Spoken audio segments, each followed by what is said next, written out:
Salut les geeks, j'espère que vous allez bien. Alors pour ceux qui me suivent sur la chaîne, vous l'avez peut-être vu, mais j'ai plein de produits à tester et on va commencer par un premier produit. Il s'agit du répéteur Wi-Fi 6 de chez Orange.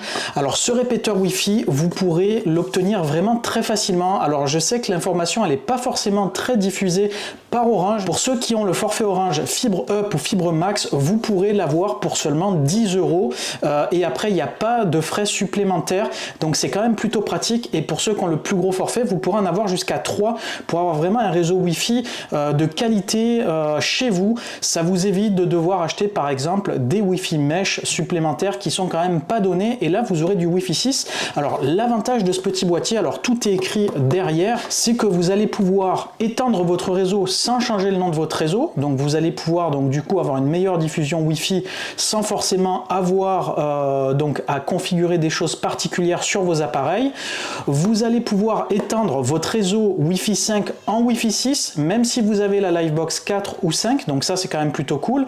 Et vous pourrez comme ça les coupler. Ça fonctionne également avec le décodeur TV et vous avez donc du Wi-Fi 6, donc l'une des normes les plus récentes en Wi-Fi, même s'il y a le 6E, il va y avoir le 7 bientôt, vous aurez quand même un bon débit. En tout cas c'est ce qu'on va voir, parce que dans cette vidéo je vais tester cet appareil là et on va voir un petit peu les débits qu'il permet d'obtenir. Alors en gros l'idée pour moi ça va être de remplacer du CPL. Alors je suis quand même content du CPL, mais c'est vrai qu'en termes de débit on est un petit peu en deçà de ce que maintenant peut proposer certains Wi-Fi qualitatifs, donc j'aimerais voir un petit peu ce que ça donne. Donc on fera des tests vraiment poussés sur le sujet. Alors du coup dans cette vidéo qu'est-ce qu'on va voir? On va faire un petit unboxing du récepteur Wi-Fi 6 de chez Orange. Ensuite on verra un petit peu le produit, à quoi il ressemble, quelles sont les spécificités. Ensuite on fera un petit topo sur le Wi-Fi 6 et après on partira faire des tests de débit sur différents environnements pour voir un petit peu s'il tient ses promesses et si ça vaut le coup de passer sur cet objet là plutôt que d'acheter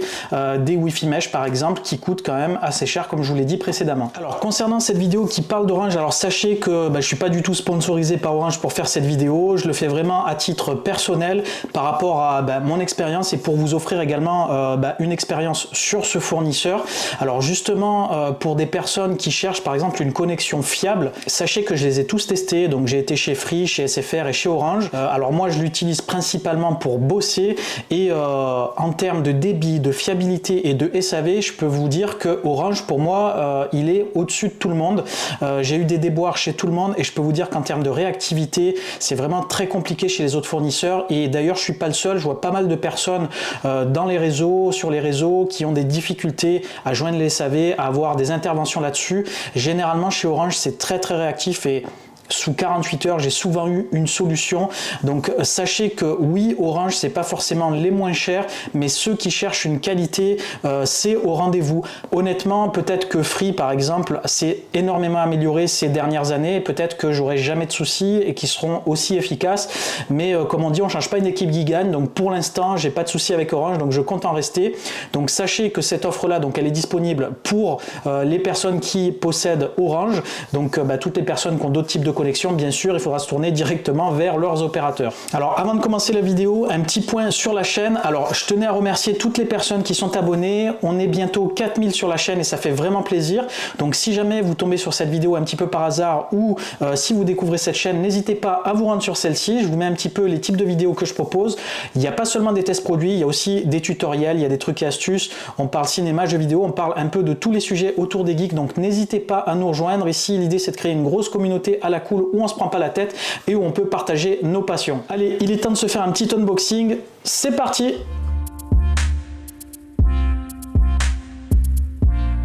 Allez, c'est parti pour l'unboxing.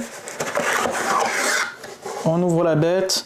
Alors là ici on a une petite description. Alors visiblement on pourra l'utiliser de deux manières, soit en filaire, soit directement sur la prise. Donc ça c'est plutôt cool. Donc là on a le guide d'utilisation, donc la notice. Donc à bien utiliser pour l'installer. Ensuite, donc voici la bête. Donc là ici il y a un pied, donc on peut la poser directement comme ça. Et ensuite là-dedans, donc on a le câble d'alimentation, enfin la prise d'alimentation. Donc visiblement il y a un mécanisme pour pouvoir directement l'intégrer. Ensuite donc il y a le câble Ethernet, donc il est coudé ici, c'est assez C'est assez rare, j'en ai jamais vu des comme ça, c'est plutôt pas mal. Et ensuite donc on a le câble d'alimentation pour ceux qui veulent le poser, donc du coup sur un meuble, et après la garantie, et voilà, donc on a fait le tour du propriétaire. Alors avant de parler chiffres, je vais vous présenter en image directement le petit répéteur Wi-Fi de chez Orange. Donc voici à peu près la taille, donc c'est assez petit. Alors là ici vous avez deux possibilités, soit vous utilisez l'adaptateur secteur que vous allez brancher ici directement et vous allez avoir une installation directement comme ça sur la prise. Donc du coup ça c'est pratique parce que c'est plutôt discret. Si vous n'avez pas la possibilité de le faire ou vous préférez avoir peut-être une portée différente en mettant l'appareil directement sur un meuble ou autre, vous pouvez utiliser le câble d'alimentation, vous le branchez, vous avez de la longueur et vous branchez directement le câble au secteur. Et voilà, donc moi au niveau de l'installation, je vais le brancher directement comme ça pour avoir une meilleure discrétion. Alors seul truc que je déplore là-dessus, il n'y a que deux ports ici Ethernet, donc c'est un petit peu dommage. Et ici, il n'y a pas de prise de déport, c'est-à-dire qu'on va utiliser une prise, on ne pourra pas la réutiliser, contrairement à mon ancien CPL ici, qui possédait une prise qu'on pouvait ensuite réutiliser. Donc c'est un petit peu dommage. Voilà quoi, ça c'était les dévolos, donc qui vont être remplacés par cette petite box. Alors au niveau de la connexion des équipements, deux possibilités pour vous, soit vous utilisez donc les ports Ethernet qui sont ici, soit vous vous connectez directement en Wi-Fi. Ce petit boîtier va étendre le signal de votre Livebox principale, donc du coup vous n'aurez rien à faire de particulier, vous serez sur le même réseau, tout se fait automatiquement, pas de prise de tête. Alors moi ce que j'ai fait, généralement je fais ça de toute façon parce que j'ai beaucoup d'équipements en réseau, je branche ça directement en Ethernet et ensuite j'ai un switch qui vient dispatcher tout ça. Alors pourquoi j'aime bien être en filaire? Tout simplement parce que après j'ai un meilleur débit directement, et ça on le verra d'ailleurs en image parce que j'ai pas tous mes équipements qui sont en Wi-Fi 6. Par contre quand on est en Ethernet, on bénéficie du plein signal du répéteur, et ça c'est quand même intéressant, notamment sur le Raspberry Pi.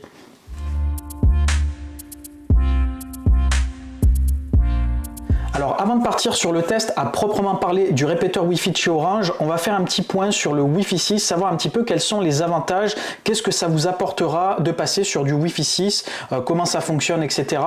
Mais pour ceux qui connaissent déjà cette norme, vous pourrez passer directement au vif du sujet. J'ai mis un chapitrage sur les vidéos, donc vous pourrez comme ça directement basculer sur les parties de votre choix. Alors pour les personnes qui sont un petit peu plus néophytes ou débutantes, j'aime bien un petit peu faire le point sur certaines technologies, et celle-là, elle me paraît intéressante de se focaliser là-dessus, puisque c'est quand même, on va dire, quelque chose qui commence à se démocratiser, mais tout le monde ne connaît pas forcément les avantages du Wi-Fi 6. Donc du coup, on commence petit à petit à avoir du Wi-Fi 6 qui se déploie. En réalité, le Wi-Fi 6, il a été créé en 2019, donc ça fait déjà quelques années qu'il est implémenté, et ils ont vraiment tardé à le diffuser en masse, tout simplement. Donc du coup, ça restait une technologie un petit peu de pointe qui était vraiment axée sur les appareils les plus haut de gamme. Donc maintenant, on commence à avoir des trucs beaucoup plus accessibles, et c'est vraiment intéressant parce que je pense que la plupart d'entre vous, vous êtes encore en Wi-Fi 5, et l'une des premières améliorations au niveau du Wi-Fi 6, c'est l'augmentation du débit. Sur du Wi-Fi 5 de mémoire, on était environ aux alentours de 6,9-7 gigabits seconde. Donc en gros, aujourd'hui avec le Wi-Fi 6, on atteint 9,6 gigabits seconde. Donc en gros, on a gagné quasiment un tiers supplémentaire en termes de rapidité, et c'est vraiment pas négligeable, puisque alors en Wi-Fi, vous avez l'habitude, plus vous vous éloignez et plus vous allez perdre du débit. En ayant une plus grosse capacité de débit, forcément vous allez avoir un restant beaucoup plus important en termes de vitesse, et c'est ça qui est intéressant. Vous allez donc avoir des performances améliorées sur l'ensemble de vos appareils. Autre amélioration non négligeable, c'est que la synergie entre les différents appareils fonctionne beaucoup mieux, donc vous pourrez brancher plus d'appareils simultanés avec moins de perturbations sur le réseau.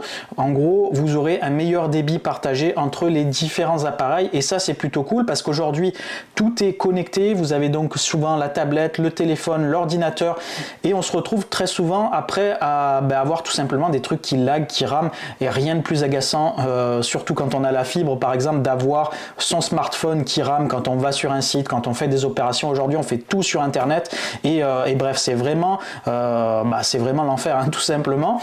Alors moi à la base, j'ai fait cette vidéo parce que j'ai pris donc du coup les répéteurs Wi-Fi de chez Orange à 10 €. En fait ils viennent remplacer mon CPL. Alors ceux qui connaissaient pas le CPL, c'était la bonne alternative au Wi-Fi quand chez soi on avait vraiment un mauvais débit. Donc du coup j'avais branché ça dans une buanderie, et de l'autre côté, au côté salon, j'avais donc la réception réception pour que je puisse récupérer ma télé et également donc tout ce qui va être Raspberry Pi, etc. Et du coup, c'était une solution qui fonctionnait plutôt bien. Elle a quand même des défauts, c'est qu'il y a des fils un petit peu de partout et c'est quand même, on est limité en termes de débit. Il y a aussi des pertes sur ce genre de choses là.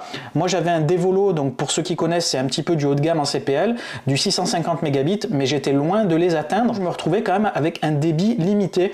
Les promesses du Wi-Fi 6, c'est qu'on va atteindre quasiment les débits du filaire avec du sans fil. Et ça, c'est quand même plutôt super intéressant pour ceux qui détestent les fils, pour ceux qui ont peut-être pas la possibilité de mettre du CPL et pour ceux qui ont une mauvaise couverture.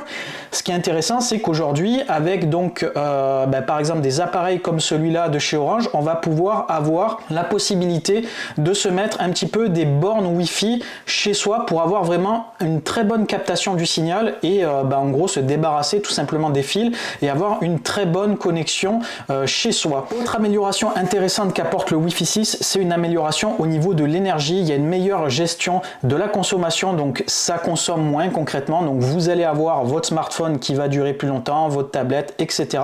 Et ça, c'est vraiment un bon point. Également, autre point crucial qui est très important, c'est la sécurité. Et là-dessus aussi, il y a eu une amélioration intéressante puisqu'on est passé sur un cryptage WPA3.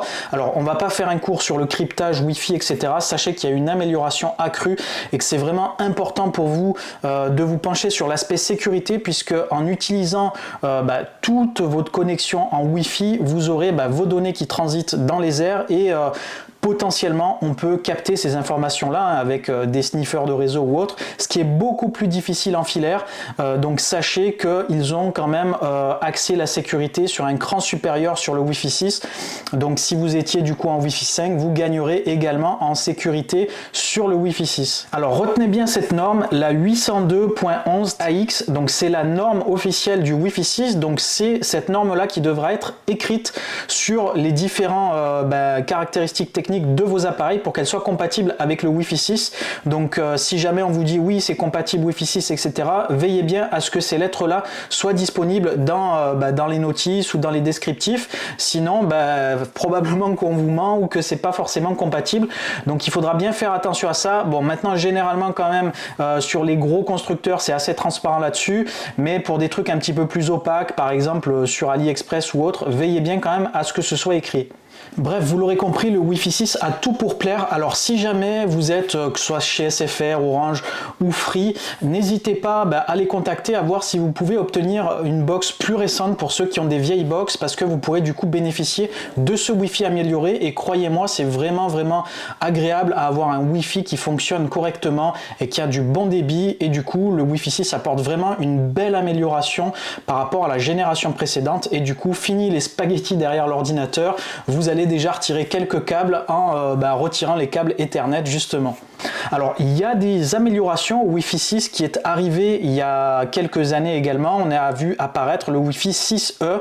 Alors en gros c'est une amélioration tout simplement parce qu'ils vont atteindre des nouvelles fréquences puisque le Wi-Fi 6 à la base fonctionne sur la fréquence 2 GHz et 5 GHz. En gros qui sont deux fréquences qui permettent d'avoir plus ou moins soit une longue portée soit un meilleur débit. Donc 5 GHz très souvent qui ont un très bon débit pour les appareils qui sont proches et 2,4 GHz qui permet d'avoir une portée assez éloignée. Donc par exemple quand vous êtes dans votre jardin ou autre, le Wi-Fi 6E va permettre d'atteindre des débits encore plus élevés grâce à la fréquence 6 GHz. Donc ça sera bien sûr rétrocompatible avec toutes les normes Wi-Fi précédentes, donc vous pourrez bien sûr brancher vos équipements qui ne sont pas forcément compatibles Wi-Fi 6. Alors justement, en termes de compatibilité, le Wi-Fi 6, donc du coup, si vous passez à une box, par exemple Livebox 7 ou Freebox ou autre qui possède le Wi-Fi 6, tous vos équipements en Wi-Fi 5 ne tourneront pas sous Wi-Fi 6, mais fonctionneront quand même par l'intermédiaire d'une rétrocompatibilité avec le Wi-Fi. Donc vous pourrez quand même fonctionner, vous n'aurez juste pas l'amélioration de débit escompté, donc vous resterez sur les débits initiaux. Par contre, tous les nouveaux appareils que vous aurez tout simplement un meilleur débit. Alors avant de conclure ce chapitre, petite parenthèse sur le Wi-Fi 7, donc il est déjà dans les tuyaux, donc vous allez déjà avoir un successeur du Wi-Fi 6 qui arrive, donc il va être estampillé 802.11 BE et il va encore apporter des améliorations améliorations vraiment intéressantes, notamment en termes de débit, en termes de, je dirais, de multi-connexion. En gros, il va apporter les mêmes améliorations quasiment qu'il y a eu entre le Wi-Fi 5 et le 6. Vous allez avoir en gros tout qui va être vraiment décuplé en termes de performance. On va atteindre les 30 gigabits en débit. C'est assez incroyable, et là on peut vraiment parler de très haut débit. Ça va donner des possibilités vraiment intéressantes en termes d'équipement, en termes de beaucoup de choses d'ailleurs. Donc du coup, c'est pas étonnant hein, que beaucoup de fournisseurs maintenant, que ce soit dans les jeux vidéo ou autres, s'orientent vraiment vers des technologies cloud ou autres, puisqu'on va vraiment avoir des capacités techniques en termes de débit vraiment décuplées. Donc on va pouvoir faire beaucoup plus de choses avec nos connexions internet. Et bon, moi qui suis fan de technologie, j'attends ça avec impatience. Alors au niveau des protocoles de test, j'ai utilisé deux équipements pour faire mes tests. Donc j'ai fait des tests depuis mon Raspberry Pi qui est directement dans le salon, et j'ai fait également des tests avec mon MacBook en Wi-Fi et en Ethernet. Comme ça on peut voir un petit peu les différences, et il y a vraiment de belles surprises par rapport au CPL. Je peux vous dire que les débits ça décoiffe. Alors concernant les protocoles de test, j'ai utilisé Speedtest, donc le site assez connu pour tester le débit de sa connexion internet. Je l'ai utilisé en ligne de commande, donc avec l'utilitaire directement téléchargeable depuis leur site. Alors j'avais fait une vidéo sur le sujet sur un NAS Synology pour le faire depuis le terminal. Alors pourquoi j'utilise ça? Tout simplement parce que c'est plus rapide à utiliser et ça évite d'avoir toutes les publicités, etc. Alors concernant ensuite la connexion, donc j'utilise, moi j'ai une connexion fibre de chez Orange en 2,5 gigabits et 800 mégabits de upload, donc du coup largement suffisant pour faire mes tests. Pas besoin de faire des tests en local, je passe directement sur le réseau public. Alors au niveau de mes tests, donc j'ai pris des notes. J'ai commencé par le Raspberry Pi puisque c'est celui-ci qui a fait l'objet du remplacement de mon CPL. Alors le Raspberry Pi sur le CPL, au niveau des débits, j'arrivais à un maximum de 95 mégabits environ en téléchargement, et en upload j'étais à 87 mégabits, donc bien en deçà de ce que peut encaisser le Raspberry Pi puisqu'il a une carte réseau 1 gigabit, et du coup c'est pour ça que mon Plex fonctionnait très mal. Alors j'ai fait le même test du coup avec le répéteur Wi-Fi, câble Ethernet branché, donc directement depuis le répéteur Wi-Fi sur la carte réseau du Raspberry Pi, et là je plafonne la carte réseau, je suis à 910 mégabits en téléchargement et 730 mégabits en upload. Donc pour moi c'est un résultat vraiment exceptionnel, je m'attendais pas à avoir ce type de résultat avec du sans fil. Ensuite on passe au MacBook Pro, donc je pense que ça c'est l'équipement un petit peu que tout le monde peut avoir, un ordinateur portable, alors que ce soit Mac ou Windows, hein, ça change pas grand chose. Même constat au niveau du câble Ethernet branché sur le CPL, j'arrivais difficilement à dépasser les 100 mégabits, en gros 105 mégabits. C'est légèrement mieux que le Raspberry Pi, mais vraiment guère plus, et en upload j'étais à 95 mégabits, donc là aussi j'ai un débit vachement limité. Pour avoir la fibre, c'est un petit peu dommage de ne pas avoir sa connexion qui plafonne comme ça. Alors ensuite j'ai fait le même test en Wi-Fi 6 sans le répéteur Wi-Fi de branché. Là j'arrive à 600 mégabits environ de débit en téléchargement et 485 mégabits en upload, donc c'est des résultats qui sont plus qu'honorables pour du Wi-Fi 6 quand on n'est pas branché. Alors là j'ai fait le même test avec le répéteur Wi-Fi branché, et là vraiment incompréhension pour ma part, j'ai des débits quasiment divisés par deux par rapport à un test directement sur la box. Donc là j'arrive à 350 mégabits en téléchargement et 280 mégabits en upload, donc en gros j'ai quasiment perdu la moitié de débit en utilisant le Wi-Fi du répéteur. Alors ça, incompréhension pour ma part, j'ai rajouté un équipement, j'ai une meilleure diffusion et je perds du débit.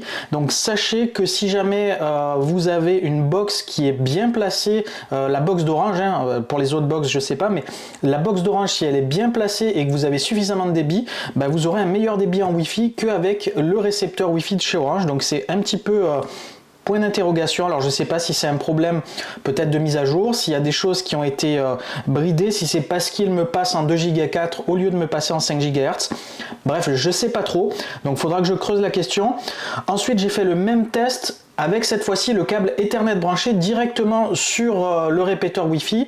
Et là, à ce moment-là, j'arrive au taquet, même résultat que sur le CPL, j'arrive à plafonner directement et donc je suis environ aux alentours de 900 mégabits en download et 800 mégabits, 700-800 mégabits en upload. Donc là, j'ai des résultats qui sont cohérents. Donc ensuite, j'ai voulu tester donc la portée, savoir si j'avais quand même un bon signal à l'étage, puisque j'ai un étage et j'ai une pièce qui est un petit peu éloignée, donc j'ai voulu me mettre sur la pièce la plus éloignée pour avoir un test cohérent. Donc souvent les étages, c'est des choses qui sont, je dirais, au niveau du Wi-Fi assez problématiques, parce que il y a du béton, il y a du béton armé, donc très souvent voilà, ça pose des interférences. Donc là à l'étage, j'arrive à des débits de 350 mégabits en téléchargement et environ 125 mégabits en upload, donc c'est quand même assez qualitatif. Vous pourrez largement utiliser une box en Wi-Fi, que ce soit un Fire TV, que ce soit une Apple TV, ça devrait fonctionner correctement sans atteindre des vitesses folles. Vous devriez pouvoir profiter de vos contenus, donc si par exemple vous avez une télé dans une chambre ou autre, ça devrait fonctionner sans problème. Donc de ce côté là quand même je suis assez satisfait en termes de débit, sachant que les pièces sont quand même assez éloignées. Donc pour résumer concrètement, je suis quand même assez satisfait en termes de couverture au niveau de ce répéteur Wi-Fi.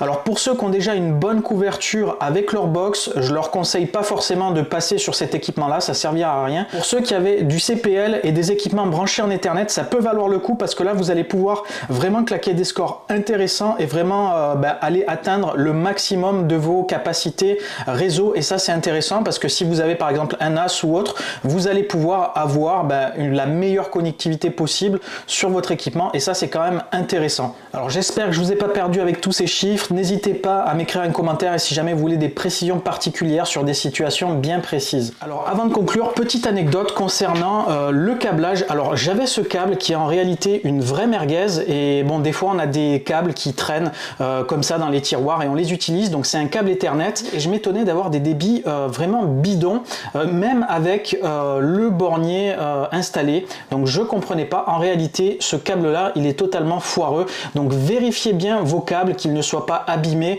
qu'ils aient bien la bonne catégorie. Privilégiez la catégorie de préférence 6 par exemple. Si vous êtes sur du gigabit, c'est quand même beaucoup plus qualitatif. Vous aurez des meilleurs débits si vous êtes en filaire, et bien sûr si vous êtes en Wi-Fi, vérifiez que vos équipements soient tous équipés de Wi-Fi 6 pour avoir le meilleur débit possible. Et voilà, cette vidéo arrive à son terme. Alors j'espère que cette vidéo vous a plu et que vous avez passé un bon moment, que vous avez pu apprendre des choses et découvrir peut-être un produit que vous ne connaissiez pas.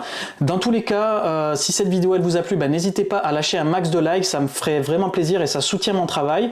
Alors si vous avez des questions ou quoi que ce soit, parce que c'est un sujet peut-être qui pourrait être amené à avoir pas mal de précisions, n'hésitez pas à les poster en commentaire, je ne manquerai pas de vous y répondre. Et si jamais vous avez des tests que vous voulez que je fasse ou autre, par exemple avec un iPhone ou autre, n'hésitez pas à me demander ça en commentaire, puis je le ferai directement et je vous donnerai les réponses. Alors n'oubliez pas également de vous abonner, puisque vous l'avez peut-être suivi, mais j'ai pas mal d'autres produits à tester, donc il y aura d'autres vidéos de test produits qui vont arriver. Entre temps il y aura peut-être des vidéos intercalaires, puisque je le fais un petit peu au feeling comme vous le savez. Comme d'habitude, si vous voulez me suivre, vous pouvez me retrouver sur X, également sur Blue Sky, Instagram, TikTok, et également vous pourrez me retrouver sur le site internet larevuegeek.com, le site que je développe et que j'anime par mes soins. Vous avez maintenant l'application iPhone et l'application Android. Oui, ça y est, l'application iPhone est sur l'App Store de iOS, donc vous pourrez la retrouver, la télécharger et l'installer. C'est gratuit.